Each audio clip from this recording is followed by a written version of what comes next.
Masih ragu belajar CAD karena kelihatan ribet? Tenang, kita bakal bedah bareng-bareng di part 1 ini. Dengan workflow yang tepat di ZW 3D, pemula pun bisa buat desain sedetail ini dengan cepat. Penasaran gimana caranya? Yuk kita mulai tahap pertamanya. Ya, Assalamualaikum warahmatullahi wabarakatuh. Perkenalkan, saya Daryl, teknikal dari Piranusa. Di kesempatan kali ini izinkan saya untuk memperkenalkan atau menjelaskan terkait salah satu CAD software alternatif yaitu ZW 3D. Nah, di ZW 3D ini kita bisa melakukan banyak proses tentunya. Di sini kita punya banyak modul yang bisa kita gunakan dari solid modeling, surface modeling, terus juga assembly dan juga bisa untuk proses drafting. Nah, di sini kita kebetulan punya satu sampel ejection mold dan kita juga bisa melakukan proses mekanisme seperti ini.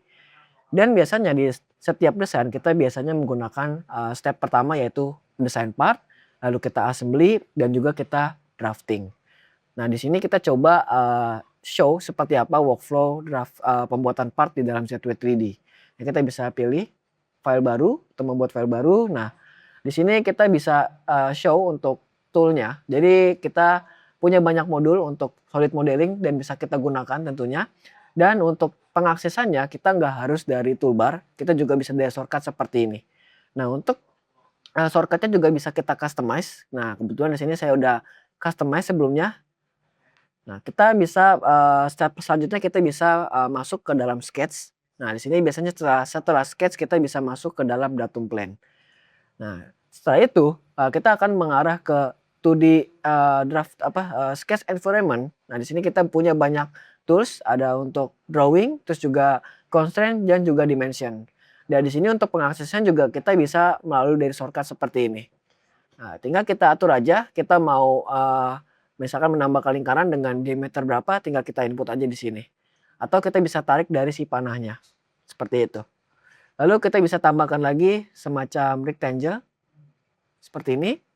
Nah, biasanya di proses desain kita seringkali melakukan yang namanya trimming. Nah, kita punya tools yang namanya power trim, tinggal kita tentukan aja area mana yang mau kita trim, seperti itu.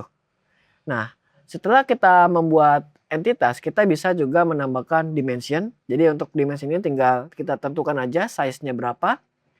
Dan kalau kita lihat di sini ada analisis, jadi ada 4 warna. Nah, kalau di sini sketch kita masih berwarna hitam yang artinya sketch kita belum cukup baik. Nah, agar cukup baik kita bisa pergi ke warna ke yang namanya well defined.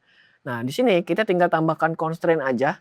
Jadi untuk constraint itu kita ada toolsnya dan juga bisa langsung select dari sketch yang udah ada. Jadi tinggal kita pilih seperti ini, tiga titik seperti ini, nanti dia bakal muncul pop up kecil, dia akan memberikan rekomendasi constraint apa sih yang bagus untuk sketch kita. Nah, ini udah saya pilih salah satu, nah dia sudah menjadi well defined atau sudah berwarna biru seperti ini.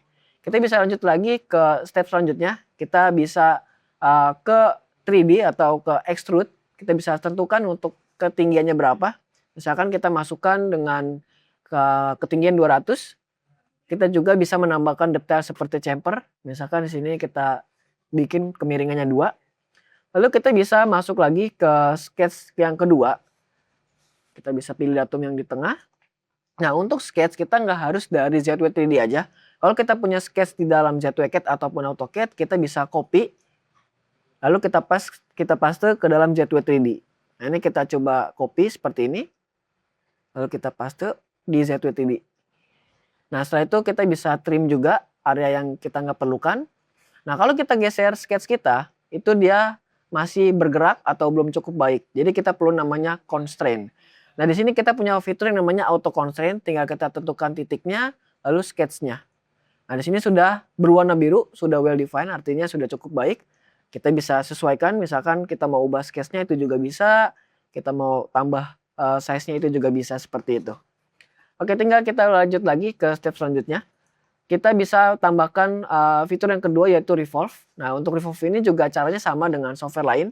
Kita perlu sketch dan titik centernya aja. Dan untuk tipe revolve-nya juga ada 3 di sini. Ada yang base, add, dan remove. Nah, ini juga ada intersect sebenarnya, cuman ini jarang digunakan. Ketika kita tinggal gunakan yang remove. Lalu kita bisa lanjut lagi ke area yang bawah. Kita juga bisa menambahkan lubang. Nah, lubangnya tinggal kita letakkan titiknya di mana. Kita tinggal atur size-nya.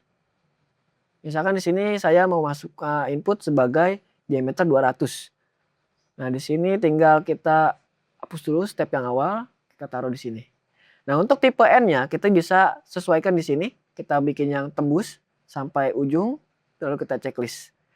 Nah, setelah itu kita bisa menambahkan lubang tapi dari poin yang kita tentukan. Jadi kita perlu sketch terlebih dahulu di sini, lalu tinggal taruh sketch di sini, lalu kita kasih dimensi. Jadi saya ingin nanti poinnya itu, poin untuk lubangnya dia jaraknya 130 dari titik center. Kita bisa exit, kita tinggal klik hole. Nah, untuk hole ini nggak hanya yang sederhana aja, kita juga punya banyak tipe hole.